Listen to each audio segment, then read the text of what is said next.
never join in when we be shooting at each other. Huh? Like, shoot at us. You know why? Because you don't do it because we sensitive and fragile. No, like, she shoot at us above our heads. She's smarter than us. Catch the shot later. And on. also, Wait, if she end up shooting at her like rapidly, one shot get the next switch.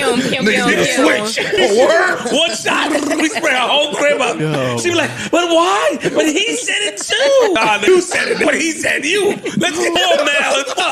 I saw that shit. She was right. She brought that to my attention one time. No. She's right. That shouldn't be true, but it is. It's mad that we do that. Why? Y'all bad people. Why does that happen? We all can shoot at Joe. She shoot at Joe. Let me tell you something. Facts. And it be up for the next month. Yeah, facts. That has to change. Hey, dude. Let her get her shots. Recently, though, I feel like I don't have to switch on Mel no more. I don't do that. I don't have to switch. And Ish don't have to switch on Mel no more. I do have a question for you, though. Here we go. Did you go out of your way to look like him? Yo, I need the side by side. Let her have it and move on. I've been wondering that all morning. Let her have it. Just move on, nigga. Joe Budden Podcast is less a show and more a cultural landfill where egos go to die and hot takes go to fester. Joe Budden, the retired rapper turned podcasting provocateur, presides over his crew like a dysfunctional dad at a barbecue, tossing out opinions like they're spare ribs and expecting everyone to clap. Queens Flip, Ice, and Ish are the loyal sidekicks, each bringing their own brand of chaos to the table. Think of them as the Three Stooges if the Stooges had mics, a Patreon, and a chip on their shoulder the size of a small planet. And then there's Melyssa Ford, the former video vixen turned media maven, who's been on the show for a minute but has apparently decided it's time to stop playing nice and start playing dirty. This reveals a crew in shock.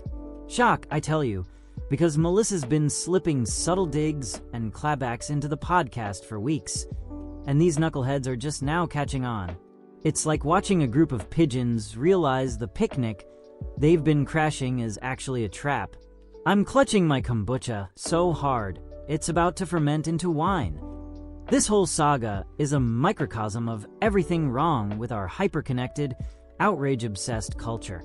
The Joe Budden Podcast thrives on conflict, on the kind of raw, unfiltered energy that makes you wonder if therapy is just a myth. But Melyssa's not just throwing shade. She's conducting a symphony of shade, a calculated, elegant takedown that's got the boys scrambling like they just found out the group chat's been leaked. Joe's out here admitting he enjoys the verbal gunfire, like some kind of podcasting masochist, while Queens Flip, Ice, and Ish are reeling, trying to figure out how they missed the fact that Melyssa's been sniping them from the shadows. It's like they showed up to a chess match with a checkers board and a dream. Let's start with Melyssa Ford, because this woman is playing 4D chess, while the rest of the crew is still trying to figure out how to spell strategy. She's been on the podcast for a while, holding her own in a room full of loudmouths who think yelling is a personality trait. But lately, she's been dropping these subtle surgical digs, little comments that cut deeper than a paper cut dipped in lemon juice. Maybe it's a sly jab about Joe's dating history, or a backhanded compliment about Ice's fashion choices, or a pointed question that leaves Ish stammering like he's auditioning for a role as confused guy number 2. It captures the crew's dawning realization that Melyssa's been at this for weeks, and they've been too busy arguing about Drake's discography to notice. She's not just throwing shade. She's planting shade trees, watering them with wit, and watching them grow into a forest of oh snap moments. I'm torn between admiration and exasperation. On one hand, Melyssa's a queen, a black woman navigating a male-dominated space with the grace of a ballerina and the ruthlessness of a mob boss. In a world where women, especially black women, are too often expected to smile, nod, and stay quiet, her willingness to clap back is a middle finger to the patriarchy. She's not screaming or cursing. She's using her intelligence, her timing, and her sheer audacity to remind these guys that she's not just a co-host. She's a force. On the other hand, This whole situation is a reminder of how toxic our media landscape has become. The Joe Budden podcast isn't about nuance or insight. It's about who can land the loudest punch, who can generate the most clips for X, who can keep the algorithm fed with drama.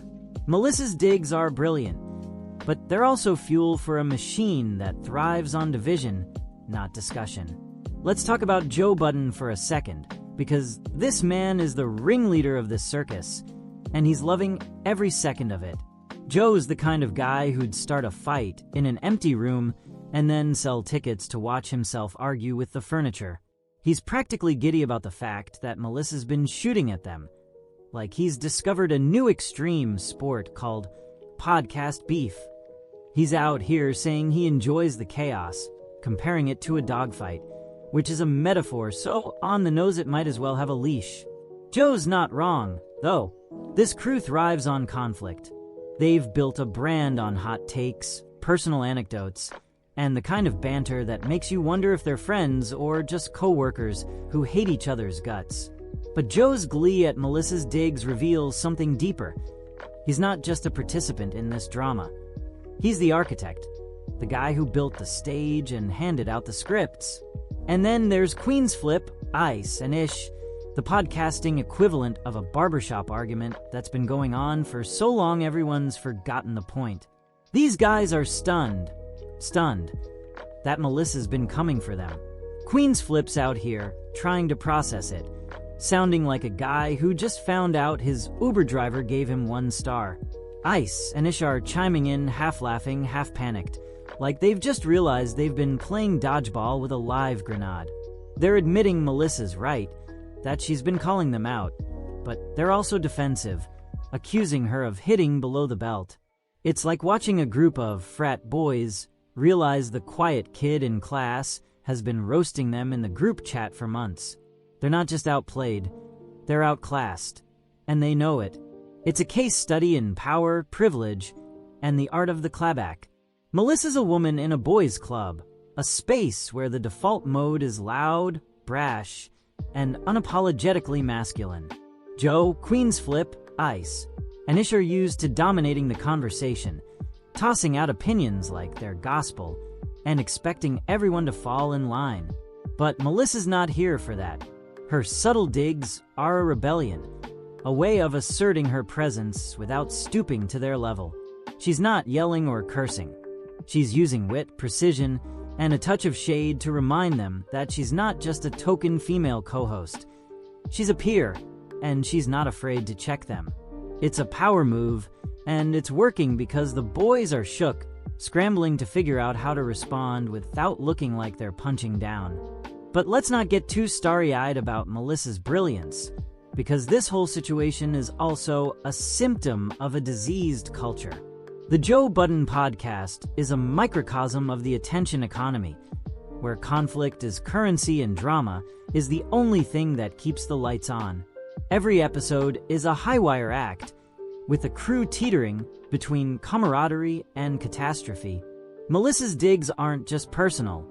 They're content, carefully crafted to spark reactions, generate clips, and keep the algorithm happy.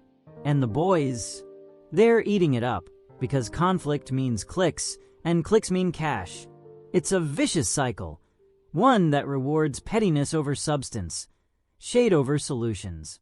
As a liberal, I want to cheer for Melyssa's empowerment, but I can't help but groan at the realization that this is all just fodder for the content machine.